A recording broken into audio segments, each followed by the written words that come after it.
So as you all know, Meta Connect has concluded, and the Quest 3 has got an extensive hands-on coverage. We now know all the details and capabilities of the hardware, but there is more, a lot more. To start, full body tracking will soon be available with Meta's new inside-out body tracking SDK, and we also get a more detailed look at the Quest 3's graphical capabilities with some mind-blowing comparisons. And soon we will be getting ChatGPT level intelligent assistants inside our virtual worlds. And so this is everything you might have missed from this year's Meta Connect.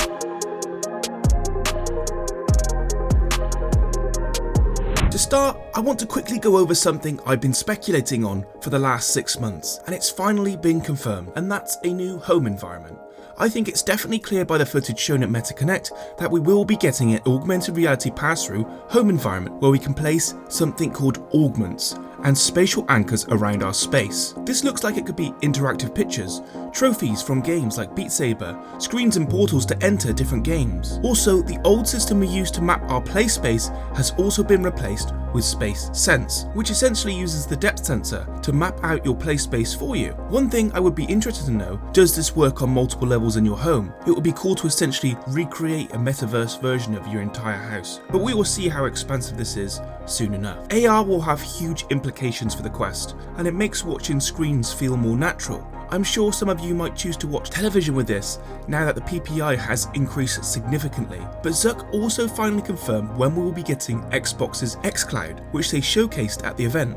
I really hope this is just the beginning of a great partnership between Meta and Microsoft, as Microsoft haven't properly entered the VR and AR space for consumers. Maybe we'll get some sort of Xbox VR games in the future, as Microsoft do want their future to be software based rather than hardware, but xCloud will be released for Quest in December. Another part of the showcase that was glossed over slightly was the talk about AI. Now initially what they are proposing just sounds like messenger integrations with smart predefined chatbots. And let's check this guy out. Let's get medieval, player. But in reality, it's much more, and in all seriousness, would make the Quest one of the most immersive storytelling devices by far, and that's with NPCs. Meta's AI Llama will now be available for developers to use and create their own variants, much like ChatGPT, but this isn't limited to simple chatbots. As Zuck mentioned in the events, this extends to games inside Quest, so that means developers will be able to create highly intelligent and interactive NPCs, much like we've seen with the Skyrim mods, but the biggest difference is this is designed to be integrated, and eventually the tools will become easier to use. This would honestly change every game completely, and add some insane dialogue and intelligent dynamics to each game.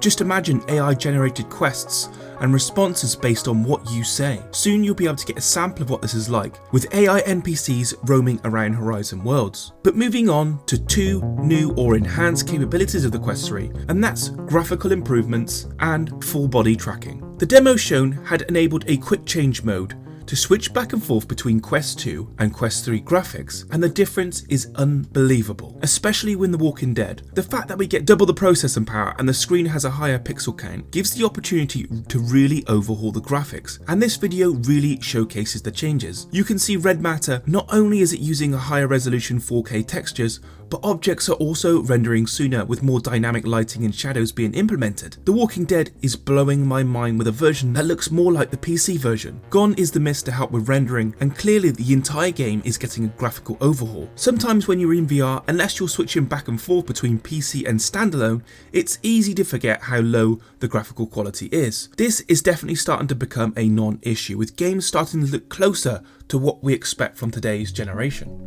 Thankfully, almost every game will see a graphical improvement, as there is an automatic graphical boost on Meta's part, which increases the resolution to match the Quest 3's capabilities. One thing that always bothered me about The Walking Dead was how my body was being represented.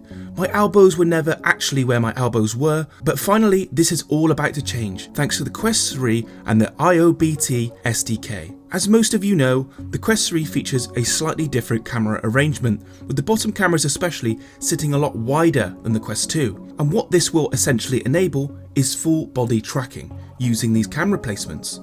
You can see by this video how effective it is, with even a dodgeball style game being showcased as a demo, and this will be released in December. Now, for those who are using VR chat and other social applications, this is a mind-blowing leap forward.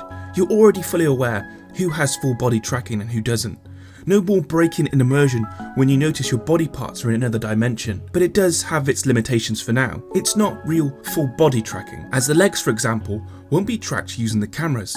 Instead, an AI representation will be used, and this does have its limitations, as they happily showcased what it can and can't do. Because it isn't tracking your legs with the inside-out cameras, it doesn't know when you do certain movements, but still, what it estimates is a huge leap forward from what we have, and soon with a mix of AI, estimations, and camera-based tracking, I see no reason why we wouldn't be able to fully track your legs in the future. Before I finish up, I just want to quickly show you a version of what's to come, and that's with something called codec avatars. The latest Lex Friedman podcast released yesterday, and it featured him and Mark talking and interacting purely in this codec form. It uses face and eye tracking from the Quest Pro, and here's a snippet, because it's blowing my mind. We're shrouded by darkness with ultra realistic face, and it just feels like we're in the same room. This is really the most incredible thing I've ever seen. You can definitely see where we are going with this, and it's clearly just the beginning. And I can't personally wait for what's to come. As much as Meta gets hate for this and that, you have to give them credit for pushing the technology so hard, because without them, there might not even be a sustainable market. Let me know what you all think about these new features in the comment section down below. I hope you enjoyed today's video, like and subscribe if you did, and as always, I'll catch you on the next one.